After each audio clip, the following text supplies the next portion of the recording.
प्रकाश दबडे या मातंग समाजातील वयोवृद्ध व्यक्तीस बेदम मारहाण। कर्तव्यात कसूर करणाऱ्या तपासी अंमलदार पोलीस कॉन्स्टेबल कुमार पोद्दार यांना सेवेतून बडतर्फ करून त्यांची खातेनिहाय चौकशी करावी, अन्यथा मंगळवार दिनांक 3 जून 2025 रोजी वडगाव पोलीस ठाण्यासमोर तीव्र निषेध आंदोलन करणार असल्याचा इशारा बंडखोर सेना पक्षाचे संस्थापक अध्यक्ष शिवाजीराव आवळे यांनी पेठ वडगाव येथील पक्षाच्या मुख्य कार्यालयात आयोजित करण्यात आलेल्या पत्रकार परिषदेत दिलाय। यावेळी बोलताना आवळे पुढे म्हणाले की वाठारतर्फ वडगाव तालुका हातकणंगले जिल्हा कोल्हापूर येथील मातंग समाजातील प्रकाश श्रीपती दबडे यांना बेदम मारहाण करणाऱ्या दोघांवर योग्य त्या कलमाअंतर्गत वडगाव पोलीस स्टेशनचे तपासी अंमलदार श्री कुमार पोद्दार यांनी कारवाई करायला हवी होती, मात्र तसे झाले नाही। उलट आरोपीला सहकार्य होईल या उद्देशाने किरकोळ कलमे लावून प्रकरण दाबण्याचा प्रयत्न गेल्या 10 दिवसांपासून करून कर्तव्यात कसूर केली आहे। त्यामुळे सदर घटनेचा निषेध करण्यासाठी व पोद्दार यांना निलंबित करण्यासाठी मंगळवार दिनांक 3 जून 2025 रोजी वडगाव पोलीस ठाण्यासमोर तीव्र निषेध आंदोलन करणार असल्याचा इशारा बंडखोर सेना पक्षाचे संस्थापक अध्यक्ष शिवाजीराव आवळे यांनी पेठ वडगाव येथील पक्षाच्या मुख्य कार्यालयात आयोजित करण्यात आलेल्या पत्रकार परिषदेत दिलाय। यावेळी बोलताना शिवाजीराव आवळे पुढे म्हणाले की वाठारतर्फ वडगाव तालुका हातकणंगले जिल्हा कोल्हापूर येथील मातंग समाजातील प्रकाश श्रीपती दबडे वय वर्ष 60 हे आपला चरितार्थ चालवण्यासाठी वाठारमधीलच एका देशी दारू दुकानात ग्लास पुसण्याचं आणि पाणी भरण्याचं काम करीत होते। असे असताना मंगळवार दिनांक 13/5/2025 रोजी दुपारी 4 ते 4:15 वाजताच्या दरम्यान सदर दारू दुकानात साफसफाई करीत असताना मद्यपीला थोडेसे बाजूला हो असे सांगितल्याचा राग येऊन एक अनोळखी मद्यपी व सोडवण्यास आलेला मॅनेजर मिलिंद घोलप याने बाहेर नेऊन असे या दोघांनी मिळून श्री प्रकाश श्रीपती दबडे यांना बेदम मारहाण केली, ज्यामध्ये त्यांच्या डाव्या पायाचं व हाताचे हाड 2 ठिकाणी फ्रॅक्चर झाले आहे। अशी परिस्थिती असताना तपासी अंमलदार police head constable Shri Kumar Poddar यांनी आरोपींना सहकार्य होईल अशी भूमिका घेत फिर्यादीवरच अन्याय केला आहे। गुन्हा घडलेल्या ठिकाणच्या सीसीटीव्ही फुटेजमध्ये दिसत असणाऱ्या ज्या फायबरच्या काठीने मारहाण केली आहे ती काठी पंचनाम्यामध्ये जप्त केलेली नाही। मॅनेजरने देखील मला मारहाण केली आहे असे प्रकाश दबडे यांनी पोलीस कॉन्स्टेबल यांना सांगितले असताना व तशी फिर्यादमध्ये नोंद असताना देखील आमच्या कार्यकर्त्यांना फिर्यादी काय सांगतोय त्याला काय कळतंय अशी भाषा कुमार पोद्दार यांनी वापरली आहे। तसेच सदर गुन्हा घडलेपासून मॅनेजर अथवा अन्य आरोपी यांना अटक करण्यासाठी कोणतेही प्रयत्न केलेले नाहीत। सदर गुन्हा घडलेल्या ठिकाणचे सीसीटीव्ही फुटेज हे पूर्णपणे न काढता फक्त 51 सेकंदाचा एक व दुसरा 1 मिनिटाचा 39 सेकंदाचा असे 2च फुटेज जे आतील बाजूचे आहेत व जे पोद्दार यांच्या सोयीचे आहेत तेच ते दाखवत आहेत, परंतु बाहेरील व आतील फुटेज बघायचे आहेत अशी मागणी आमच्या कार्यकर्त्यांनी केली। तेव्हा मला दुसरे काही काम नाही का, तुम्हाला गरज असेल तर तुम्ही बघा जावा अशी भाषा कुमार पोद्दार यांनी केली। आणि सर्वात महत्त्वाचं म्हणजे ज्या रिपोर्टनुसार कलम वाढवले जाऊ शकतो तो हॉस्पिटलचा रिपोर्ट येण्यासाठी 10 ते 12 दिवस लागतात असे सांगितले। वास्तविक आम्ही मंगळवार दिनांक 27 मे 2025 रोजी 4 वाजता कोल्हापूर येथील डॉक्टरांकडून माहिती घेतली असता अद्याप आमच्याकडे मागणी अर्ज आला नाही। सदर रिपोर्टची पोलिसांनी मागणी केल्यास आम्ही लगेच तो देतो, जास्तीत जास्त दुसऱ्या दिवशी देतो असे सीपीआरच्या संबंधितांनी सांगितले आहे। मात्र कुमार पोद्दार कार्यकर्त्यांना खोटी व दिशाभूल करणारी माहिती देत आहेत व गेल्या 10 दिवसांपासून वाढीव कलम वाढवण्यास टाळाटाळ करीत आहेत। त्यामुळे कर्तव्यात कसूर केल्या प्रकरणी तपासी अंमलदार police head constable Kumar Poddar यांच्याकडील सदर तपास काढून घेऊन त्यांना तातडीने सेवेतून निलंबित करावे आणि त्यांची खातेनिहाय चौकशी करावी अशी मागणी करीत आहेत। अन्यथा मंगळवार दिनांक 3 जून रोजी बंडखोर सेना पक्षाच्या वतीने वडगाव पोलीस ठाण्यासमोर निषेध आंदोलन करणार असल्याचं आवळे यांनी सांगितले। यावेळी सदर पत्रकार परिषदेस मारहाण झालेल्या व्यक्तीची पत्नी कमल दबडे, मुलगी राणी शशिकांत कांबळे, जावई सचिन कांबळे, विद्या सावंत, विजय लोखंडे, सुरेश आवळे, अभिषेक भंडारे, राहुल देडे, अजय साळवे, अनोश खुडे उपस्थित होते। जनता टाइम्स जटा टीव्ही चॅनलसाठी किशोर जासूद, कोल्हापूर। कमल दबडे आणि त्यांची मुलगी राणी कांबळे, त्यांच्या नातेवाईक विद्या सावंत, आमच्या बंडखोर सेना पक्षाचे कोल्हापूर जिल्हाध्यक्ष विजय लोखंडे, हातकण तालुका अध्यक्ष सुरेश आवळे, हातकण तालुका युवक अध्यक्ष अभिषेक भंडारे, हातकण तालुका उपाध्यक्ष राहुल देडे, वडगाव शहराध्यक्ष अजय साळवे, आमचे कोल्हापूर जिल्हा सरचिटणीस सचिन आळतेकर आज या पत्रकार परिषदेला उपस्थित आहेत।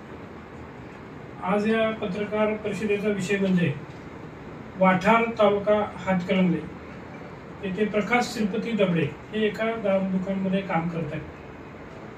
तिथे ग्लास पुसणे, त्याचबरोबर तिथली साफसफाई करणे, पाणी भरणे अशा पद्धतीचं काम करत असताना दिनांक 13/5/2025 रोजी सायंकाळी 4 ते 4:15च्या दरम्यान तिथील साफसफाई करीत असताना त्या ठिकाणी एका मद्यपीस त्यांनी जरा साईड लावा अशा पद्धतीने सांगितलं असता त्या मद्यपीला राग येऊन त्याने प्रचंड मारहाण त्या ठिकाणी केली.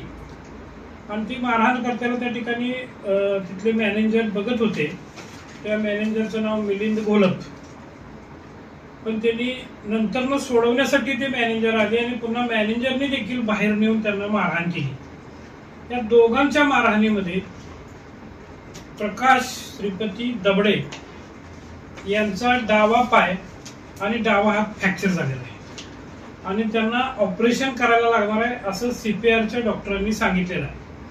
ही घटना 13 तारखेला घडली. 19 तारखेला त्याच्या संदर्भात वडगाव पोलीस स्टेशनमध्ये विद्या सावंत त्यांचे सर्व नातेवाईक त्या पेशंटला घेऊन गेले. अतिशय वाईट अवस्थेमध्ये पेशंट होता. त्या ठिकाणी असणारे तपासी अंमलदार श्री कुमार पोद्दार यांनी ते तात्पुरती त्याची नोंद घेऊन पारगावला MLC करण्यासाठी पाठवून दिले. तिकडून आल्यानंतर त्यांच्या बाबतचा गुन्हा दाखल करून घेतला आणि तो सुरुवातीला घेत असताना 324 प्रमाणेच घेतला असावा, कारण किरकोळ कलम लावलं. आता ही घटना 19ला घडल्यानंतर पुन्हा या नातेवाईकांनी CPR मध्ये नेऊन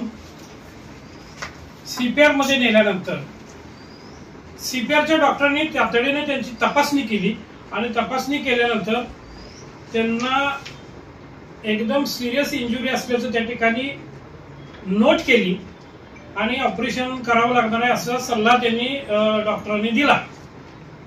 मात्र 19ला ही घटना घडलेली असताना आज 29/5/2025 म्हणजे गेले 10 दिवस झाले. या 10 दिवसामध्ये त्या रुग्णाचे नातेवाईक वडगाव पोलीस स्टेशनला जाऊन वारंवार त्यांनी याबाबत कलम लावण्याचा किंवा त्याच्यावर कारवाई करण्याची मागणी केली. मात्र त्या ठिकाणी असणारे जे तपासी अंमलदार आहेत कुमार पोद्दार यांनी आरोपीला सहकार्य कशा पद्धतीने होईल अशीच भूमिका पहिल्यापासून शेवटपर्यंत घेतली. याचं कारण असं 324 कलम हे जे लागलं ते त्यावेळची सिच्युएशन बघून लागलं. पण नंतर जे 19 तारखेला रिमार्क जो CPRच्या डॉक्टरांनी केलेला आहे तो रिमार्क त्यांनी विचारात घेतला नाही किंवा तिकडनं त्याची माहिती घेतली नाही आणि त्या पद्धतीनं कलम देखील दाखल केलं नाही. त्याचबरोबर पंचनाम्यासाठी 2 माणसं तिथली घेतली, तिथला पंचनामा पूर्ण केला. ज्या फायबरच्या जी काठी पोलिसांच्याकडे असते त्या काठीनं प्रकाश दबडे यांना बेदम मारहाण करण्यात आली. ती काठी देखील पोलिसांनी जप्त केली नाही. आणि असं असताना आम्ही जेव्हा म्हटलं की ती पंचनामा झालाय तर मग ती काठी कुठं आहे, ती जप्त केली का, हा विषय विचारल्यानंतर सदर कुमार पोद्दार यांनी उडवाउडीची उत्तर दिली आणि प्रकरण दाबण्याचा प्रयत्न केलेला आहे. दुसरी महत्वाची गोष्ट CCTV फुटेज बद्दल जर बोलायचं झालं तर CCTV फुटेज 1 मिनिट 39 सेकंदाचं एक आणि दुसरं 40 सेकंदाचं असे 2 CCTV फुटेज काढले. मी गेल्या 10 दिवसापासून या विषयात नव्हतो, पण आमचे काही कार्यकर्ते त्या ठिकाणी गेले होते. त्यांनी कुमार पोद्दार यांना प्रश्न विचारला की हे CCTV फुटेज न देता आम्हाला मारहाणीच्या अगोदर 1 तासाचं आणि मारहाणीच्या नंतर 1 तासाचं असं 2 तासाचं फुटेज काढा आणि ते बघून मग तुम्ही गुन्हा नोंदवा अशी मागणी केली असताना मला तेवढा वेळ नाही, ते काम माझं नाही, ते तुम्ही जाऊन घ्या जावा आणि तुम्हीच ते बघा जावा अशा पद्धतीचं बेफिकीर उत्तर कुमार पोद्दार यांनी दिलेलं आहे. दुसरी गोष्ट, ज्या पद्धतीचा रिपोर्ट CPRला द्यावा लागतो ते दिल्या CPRचे डॉक्टर ज्या पद्धतीने लगेच नेमकी इंजुरी किती आहे त्याचा रिपोर्ट देतात अशा पद्धतीचं पत्र देखील द्यायला त्यांनी 10 दिवस लावले. एकूणच आमचा संशय असा आहे की फिर्यादीला सहकार्य करण्याच्या दृष्टिकोनातून, हे प्रकरण दाबण्याच्या दृष्टिकोनातून जे कोण पोद्दार आहेत त्यांनी हे प्रकरण तशा पद्धतीने हाताळले, म्हणजे कर्तव्यात कसूर केलेली आहे असा आमचा आरोप आहे. अगदी गोरगरीब कुटुंबाला न्याय देण्यामध्ये पोलीस अपयशी ठरलेले आहेत. त्यामुळे कुमार पोद्दार यांना तातडीनं निलंबित करण्यात यावं, त्यांच्याकडे असणारा तपास काढून घेण्यात यावा आणि त्या 2 आरोपींना तातडीनं अटक करावी या मागणीसाठी वडगाव पोलीस ठाण्यासमोर आम्ही बंडखोर सेना पक्षाच्या वतीनं 3 तारखेला 3 जून रोजी तीव्र निषेध आंदोलन करणार आहोत.